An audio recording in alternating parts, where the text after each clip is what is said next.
But we always kick off our PDC World Championship preview show with this question. How excited are you for the start of Dartsmas? And the answer is always the same, but this year, even more so, and for completely different reasons, because this hasn't been a great year for almost anyone. It's been just an awful year around the world. And one of the few saving graces this year has been darts. And we've talked about it on the show, especially the last few months, Grand Slam being the pinnacle, but just all of the breakout seasons, all of the high quality that we've seen, especially since the restart in July, has been one of the few things that's given us a little respite from what has been a terrible year for the entire planet. As a result, I'm even more excited than normal because this is 3 weeks of distraction. And as cases climb everywhere, especially in the US now, but Europe's had now, 4 months of just really bad numbers, seeing it as well in the rest of the Americas and Africa, even some increase in case numbers in East Asia now, which has had it under control for a long time. This event at least gives us something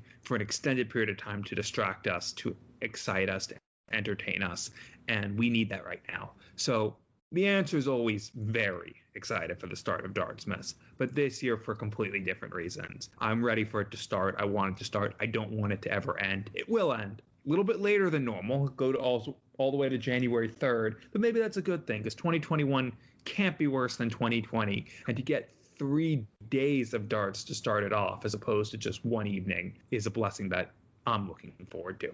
3 weeks of distraction. I like that as a tag for the tournament. A lot better than what the Daily Mail came up with last week, which we told you on the show. But yeah, just echoing what you said there, 2020 has been a difficult year for a lot of people, but the darts has been something, especially the PDC anyway, that's kept a lot of people going, and especially the last 4 or 5 weeks. Okay, we haven't had much darts in the last week or so. The players have got a well-deserved break, and I think a lot of them needed it. But the previous 4 or 5 weeks that we had, there was some brilliant stuff that we saw, and we keep talking about the Grand Slam, but it just was a really great tournament. And if we get a tournament half as good as the Grand Slam for this World Championship, then we are in for a treat over the next 3 weeks. And it's going to be very interesting to see how it all plays out, because 2020 has been a year that we won't forget in darts. We've had, go right back to the beginning, Peter Wright winning the World Championship for the first time, and then we've had more new winners come to the fore since then. Dimitri van der Berg winning the World Match Play, Glenn Durrant the Premier League, Jose de Sousa the Grand Slam. That's 3 big events there,